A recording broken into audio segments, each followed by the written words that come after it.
En las profundidades de los archivos nacionales de la Ciudad de México, la historiadora Elena Morales, de 33 años, descubre un baúl de roble olvidado durante casi 2 siglos. Es diciembre 15, 2024, y la lluvia golpea suavemente contra los ventanales del archivo mientras sus manos enguantadas levantan la tapa oxidada. El olor a papel antiguo y humedad inunda sus sentidos.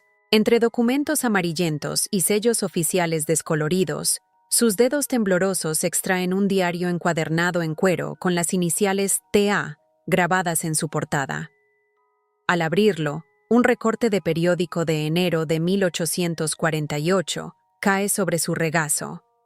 El encabezado, apenas legible por el paso del tiempo, menciona una tragedia en San Miguel de los Remedios, un pequeño pueblo en las montañas de Puebla. Accidente durante la Misa del Gallo cobra numerosas vidas, anuncia el periódico, pero las notas marginales escritas a mano en tinta sepia cuentan una historia muy diferente.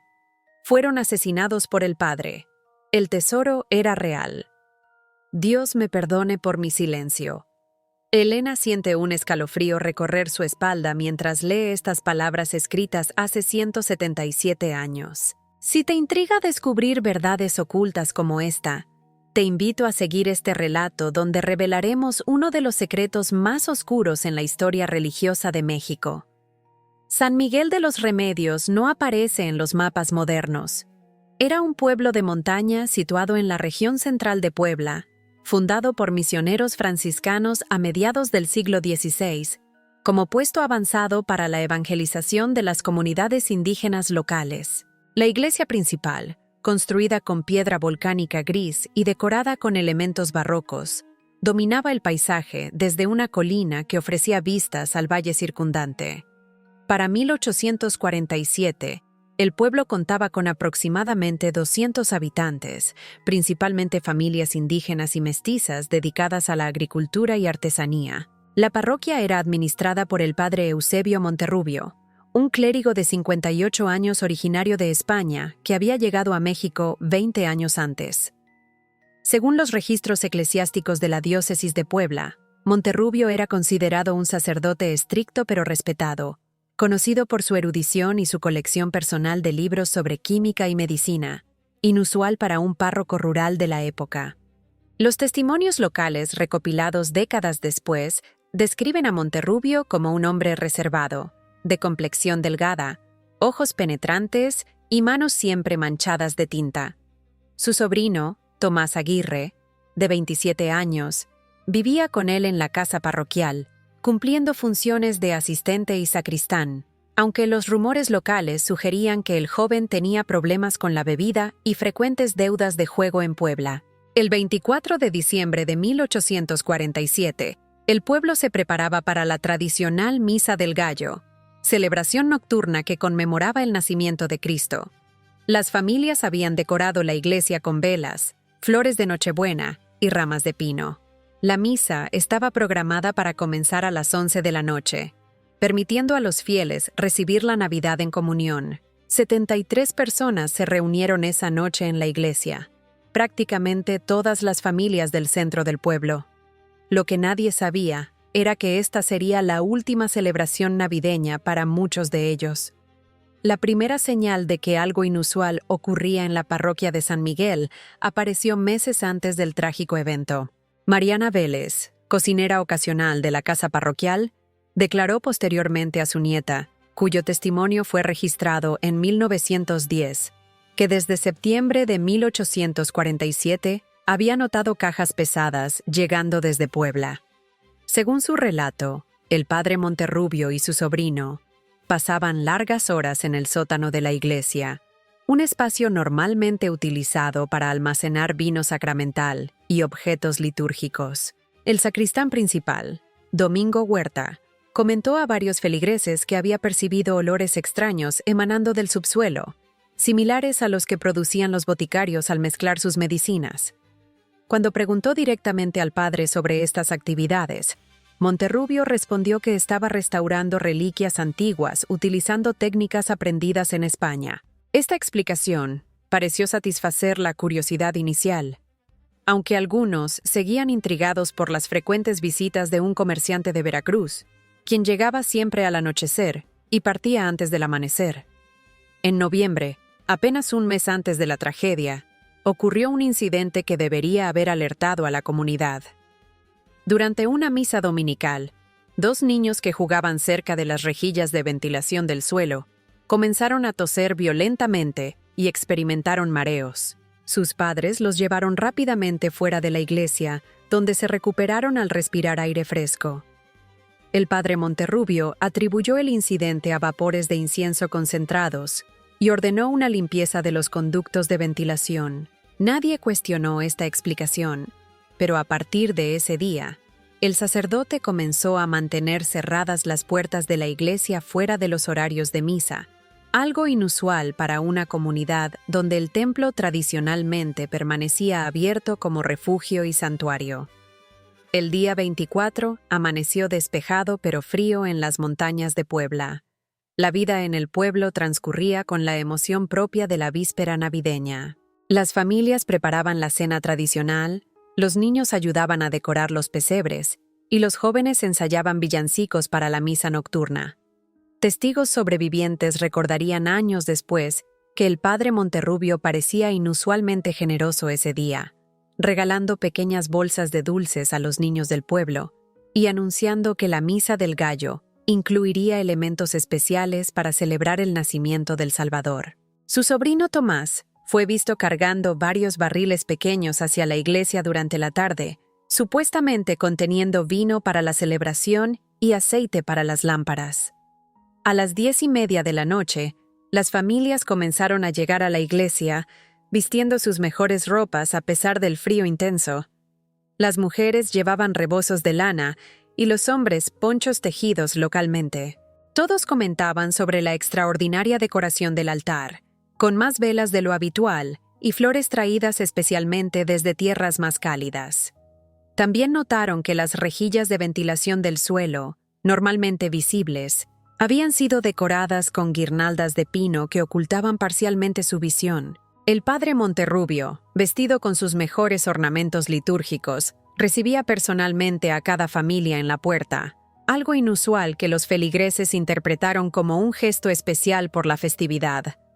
Lo que nadie notó fue que su sobrino Tomás no estaba presente, ni que las puertas laterales, normalmente abiertas durante las celebraciones importantes para facilitar la ventilación, permanecían cerradas con nuevos cerrojos instalados recientemente. La misa comenzó puntualmente a las 11 de la noche.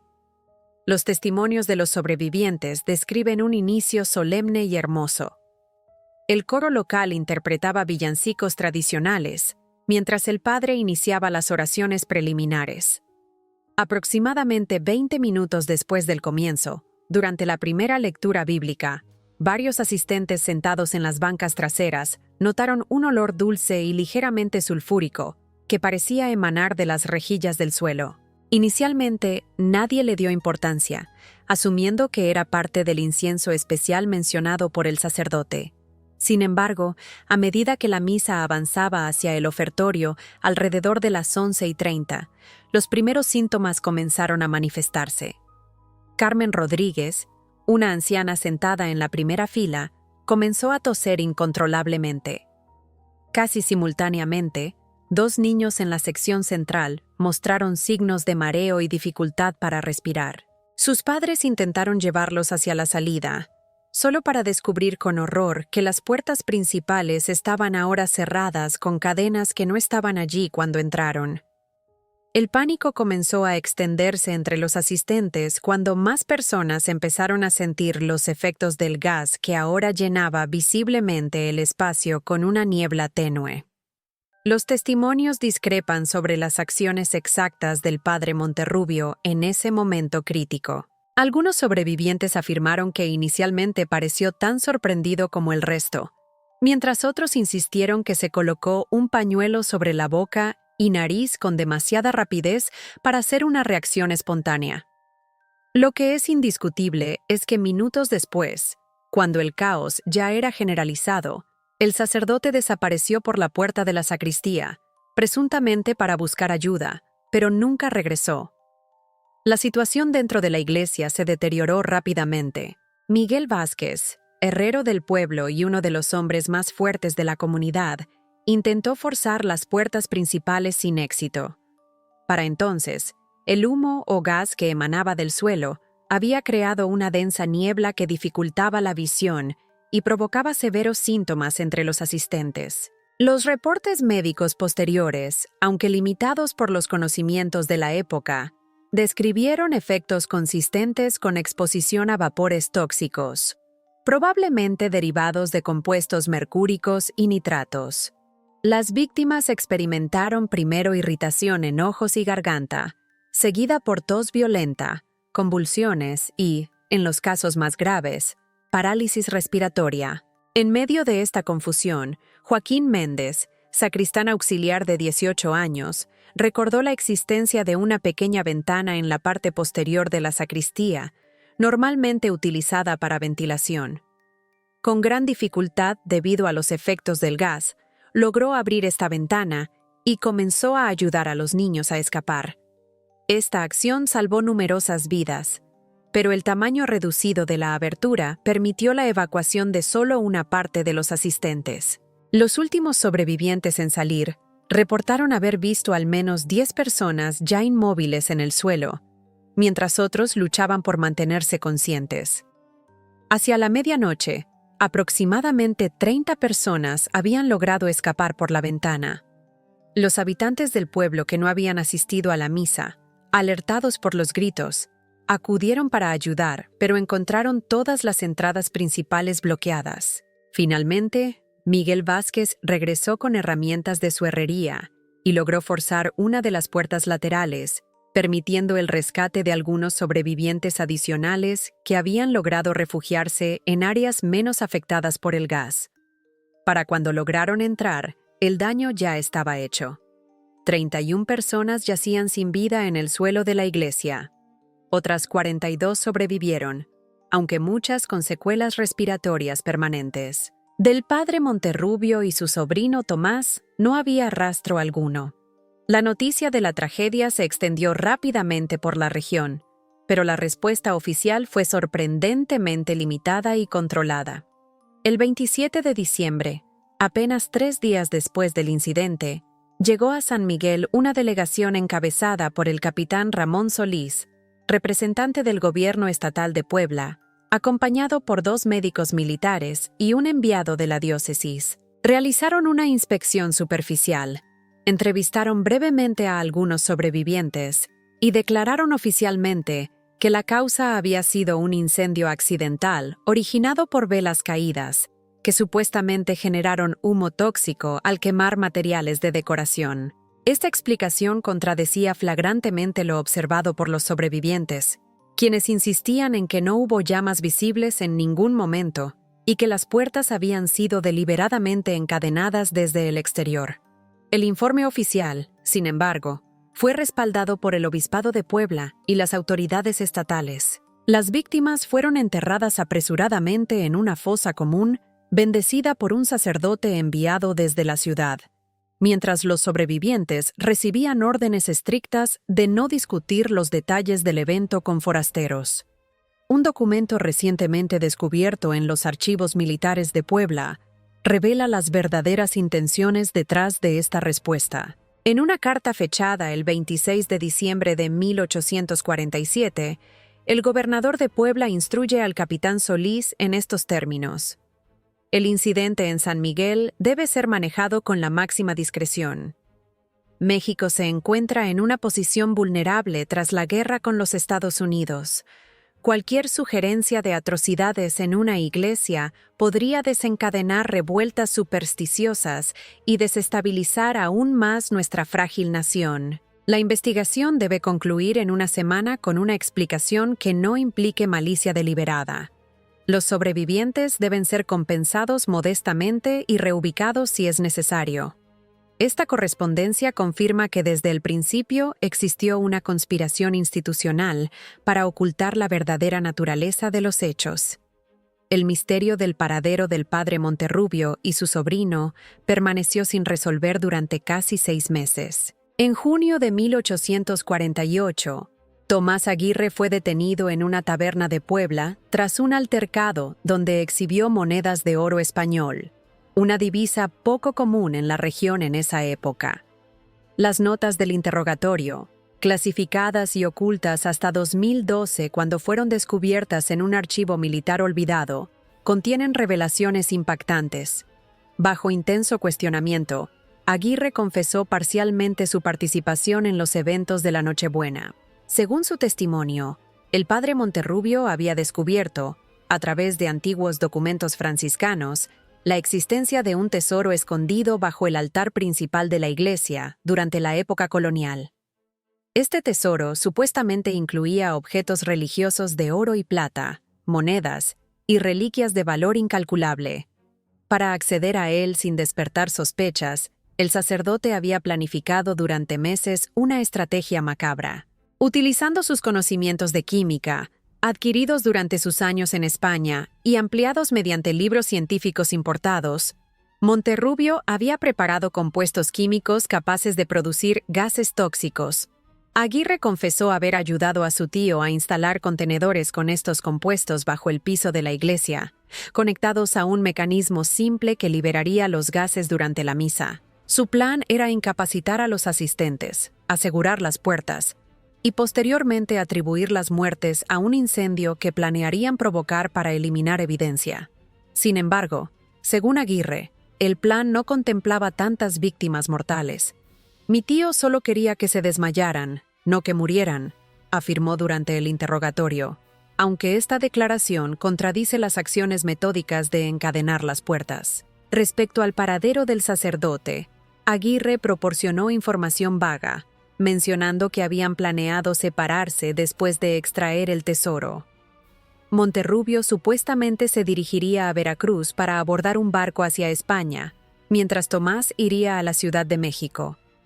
La confesión de Aguirre provocó una búsqueda limitada del padre Monterrubio, pero oficialmente nunca fue localizado. Tomás Aguirre fue encontrado muerto en su celda 3 días después de su confesión, oficialmente por suicidio, aunque informes internos mencionan signos de estrangulamiento. El caso fue nuevamente sellado y las autoridades nunca reconocieron públicamente estos hallazgos.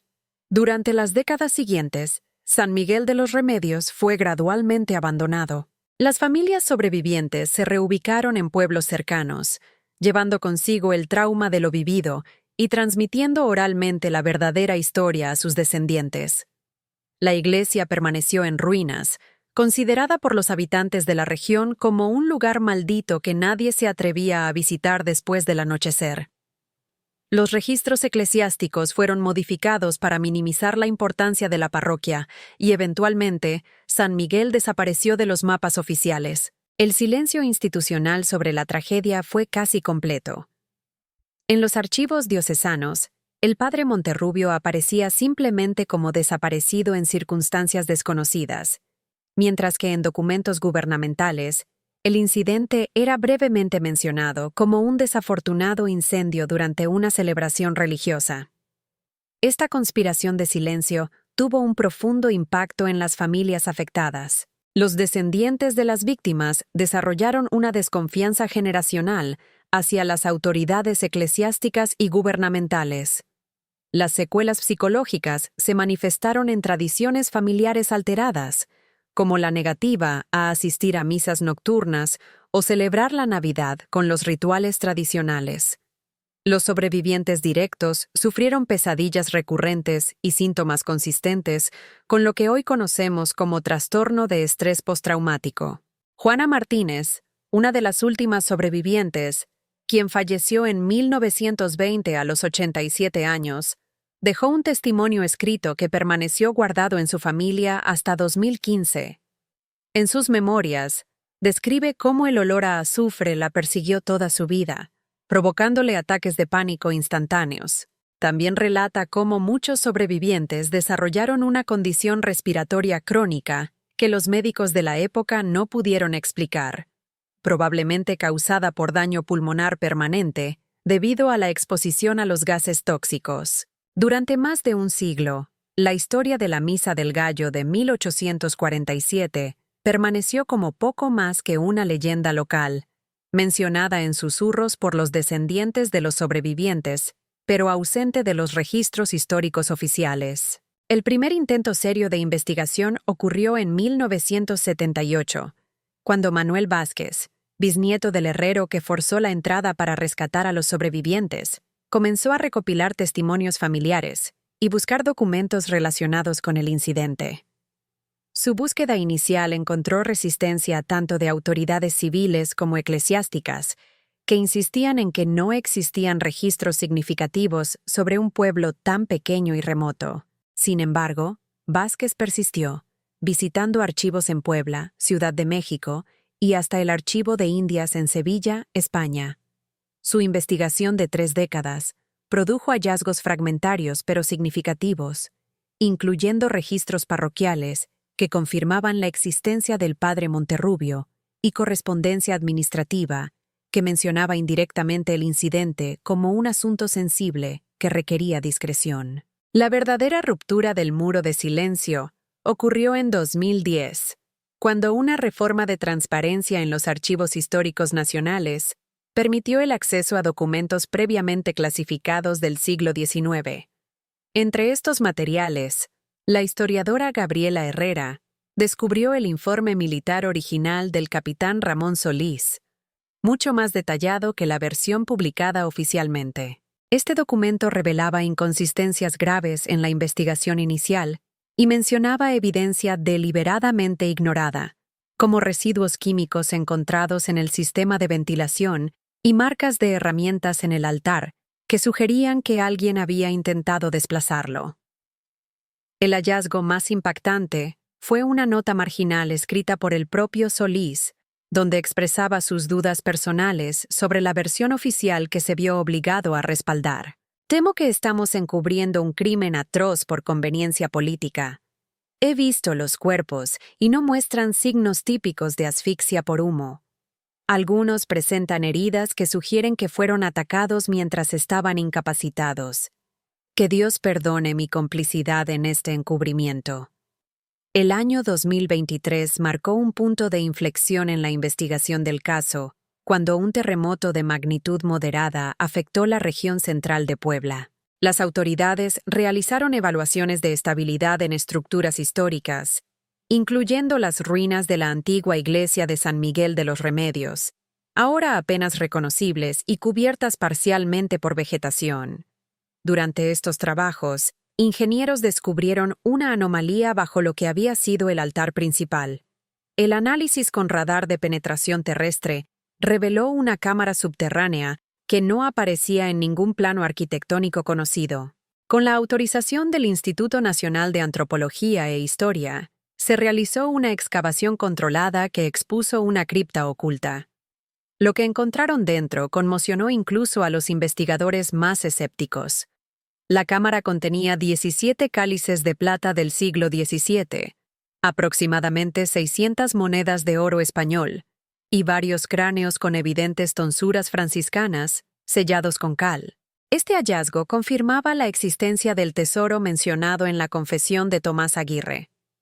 Más inquietante aún, las marcas en las paredes y en el suelo de piedra mostraban signos de excavación apresurada y desorganizada, consistente con alguien trabajando bajo extrema presión temporal. En una esquina de la cripta, los arqueólogos encontraron fragmentos de vidrio que análisis posteriores identificaron como restos de contenedores químicos del siglo XIX. Las pruebas forenses realizadas en estos fragmentos detectaron residuos de compuestos mercúricos y nitrato de potasio, sustancias que al combinarse podrían producir gases tóxicos. Este descubrimiento proporcionó evidencia física concreta que respaldaba los testimonios de los sobrevivientes sobre el método utilizado en la masacre. Otro hallazgo significativo fue un pequeño libro de notas, preservado en una caja metálica sellada con cera. Aunque gran parte del contenido se había deteriorado, algunas páginas legibles contenían fórmulas químicas y cálculos escritos con la misma caligrafía que aparecía en los registros parroquiales firmados por el padre Monterrubio. Estas notas demostraban no solo premeditación, sino un conocimiento técnico sorprendente para un sacerdote rural de mediados del siglo XIX. Paralelo a estos descubrimientos arqueológicos, un equipo interdisciplinario de investigadores comenzó a reconstruir el caso desde múltiples ángulos. La doctora Camila Herrera, química forense especializada en toxicología histórica, analizó los compuestos utilizados en la masacre. Sus estudios concluyeron que el padre Monterrubio había creado una versión primitiva pero efectiva de gas tóxico mediante la combinación de cloruro mercúrico, comúnmente disponible en la época como tratamiento médico, con salitre y otros compuestos químicos accesibles a través de boticarios. La doctora Herrera expresó asombro ante la sofisticación de las fórmulas, notando que anticipaban métodos de guerra química que no serían desarrollados formalmente hasta décadas después. Miguel Vázquez, descendiente directo del herrero que participó en el rescate, aportó documentos familiares preservados durante generaciones, incluyendo una lista con los nombres de todas las víctimas, información que había sido deliberadamente omitida de los registros oficiales. Por su parte, el padre Andrés Romo, archivista del Vaticano con autorización especial para investigar casos históricos controversiales, descubrió marginalia inquietante en los cuadernos de latín de Monterrubio, preservados en archivos diocesanos. Estas anotaciones revelaban una obsesión con alquimia y química práctica inusual en un clérigo, así como referencias crípticas a tesoros escondidos por franciscanos durante el período colonial temprano. La combinación de estas investigaciones permitió reconstruir una línea temporal de los eventos con mayor precisión que nunca antes.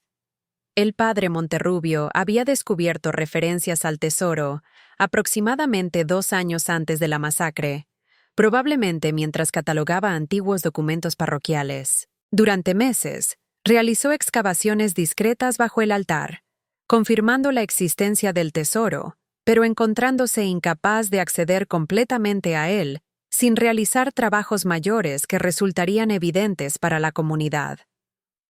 Desarrolló entonces un plan meticuloso para eliminar testigos, utilizando sus conocimientos científicos para crear una arma química que podría después atribuirse a un accidente. Los hallazgos recientes plantearon preguntas perturbadoras sobre complicidad institucional.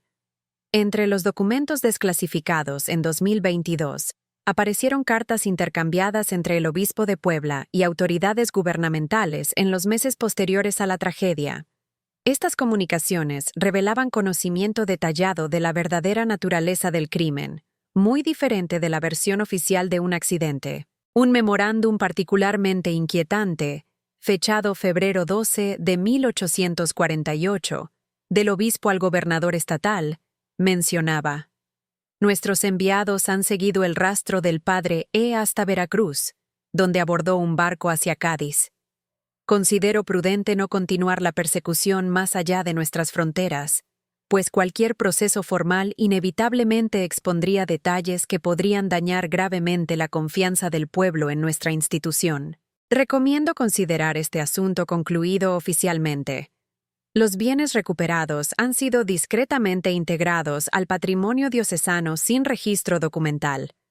Esta carta sugiere que las autoridades eclesiásticas no solo conocían el paradero de Monterrubio, sino que optaron deliberadamente por permitir su escape para evitar el escándalo que un juicio público provocaría. Más inquietante aún es la referencia a bienes recuperados, implicando que parte del tesoro fue encontrado y apropiado secretamente por la Iglesia.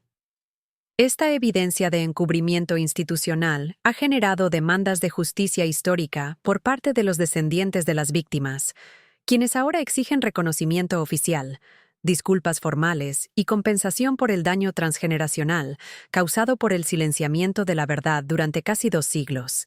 En septiembre de 2024, tras la presión sostenida de grupos de derechos humanos, historiadores y representantes de las familias afectadas, la Iglesia Católica Mexicana finalmente reconoció oficialmente la tragedia de San Miguel de los Remedios.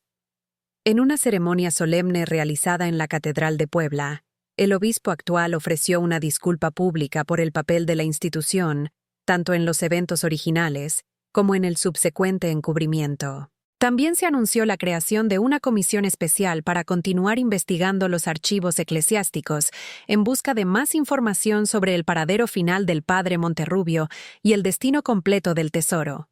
Las autoridades civiles, por su parte, emitieron una declaración reconociendo la responsabilidad histórica del Estado en obstaculizar la justicia y ocultar la verdad. El sitio de la antigua iglesia fue declarado memorial histórico, y se iniciaron trabajos para crear un museo que preserve la memoria de las víctimas y documente este oscuro capítulo de la historia regional. Para las familias descendientes, este reconocimiento oficial representó una validación largamente esperada de la historia que habían preservado oralmente durante generaciones. Javier Méndez, tataranieto de Joaquín Méndez, el joven sacristán que ayudó a salvar vidas abriendo la ventana de escape, expresó el sentimiento compartido por muchos. Durante casi 2 siglos, nos llamaron mentirosos o supersticiosos cuando contábamos la verdadera historia de nuestros antepasados. Transmitimos este conocimiento de padres a hijos como una responsabilidad sagrada. Hoy, finalmente, la verdad es reconocida oficialmente. Nuestros ancestros pueden descansar en paz. Este caso también ha tenido un impacto significativo en la historiografía mexicana, provocando un reexamen crítico de otros incidentes históricos, posiblemente encubiertos por razones políticas o institucionales. Historiadores y arqueólogos han iniciado nuevas investigaciones en casos similares donde las versiones oficiales han sido tradicionalmente cuestionadas por testimonios orales persistentes. El caso ha planteado interrogantes fascinantes sobre cómo un sacerdote rural de mediados del siglo XIX adquirió conocimientos químicos tan avanzados. Investigaciones en archivos españoles revelaron que Eusebio Monterrubio, antes de tomar los hábitos, había estudiado brevemente medicina y farmacia en Barcelona. Documentos recientemente descubiertos muestran que mantuvo correspondencia con químicos europeos y adquiría regularmente publicaciones científicas a través de contactos en Veracruz.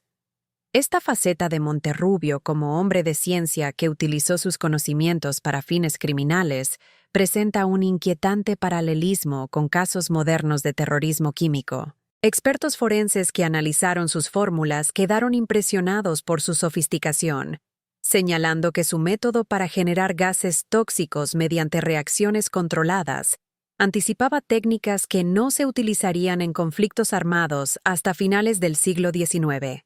Este conocimiento plantea preguntas sobre posibles redes de intercambio científico no documentadas entre Europa y América durante este periodo. La historia de los franciscanos y el tesoro escondido también ha atraído considerable atención académica. Historiadores coloniales han confirmado que durante las turbulencias políticas del México temprano, especialmente durante la supresión de órdenes religiosas en ciertos períodos, era práctica común que los monasterios ocultaran sus tesoros en lugares secretos conocidos solo por unos pocos iniciados. La documentación encontrada sugiere que el tesoro de San Miguel fue escondido durante la década de 1730, cuando las reformas borbónicas amenazaban con la expropiación de bienes eclesiásticos. Los registros de quienes conocían su ubicación probablemente se perdieron durante las siguientes décadas de inestabilidad política, hasta que Monterrubio descubrió referencias accidentalmente casi un siglo después. Una dimensión particularmente perturbadora del caso que emergió recientemente fue el descubrimiento de los restos de lo que parecen ser víctimas adicionales.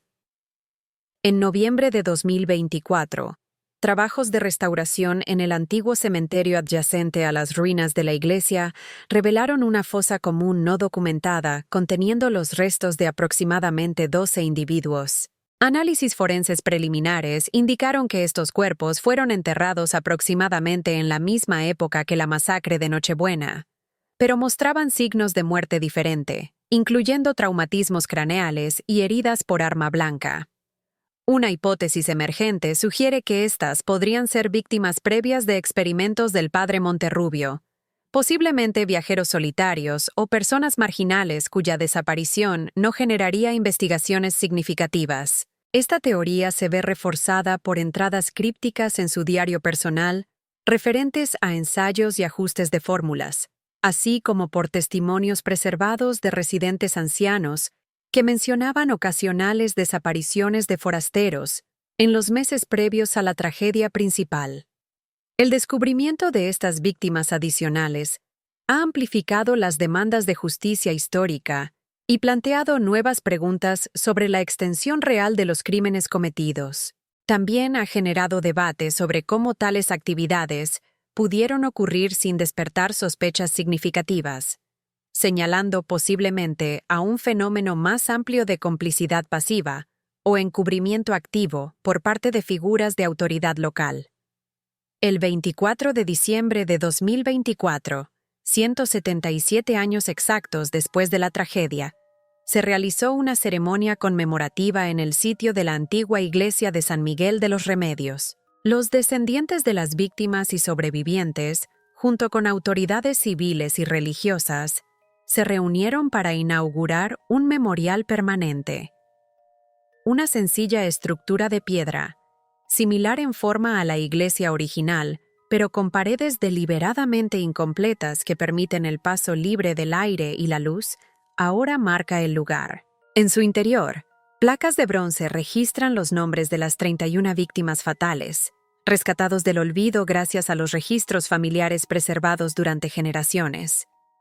Durante la ceremonia, se leyeron testimonios de sobrevivientes registrados décadas atrás y descendientes compartieron las historias transmitidas oralmente en sus familias. El momento más emotivo ocurrió al anochecer, cuando 73 velas fueron encendidas, una por cada persona presente aquella fatídica noche de 1847.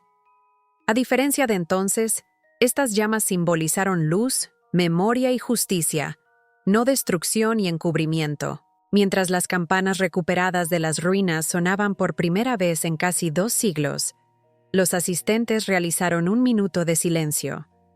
No solo por las víctimas directas, sino también por las generaciones que vivieron con el trauma de la verdad negada.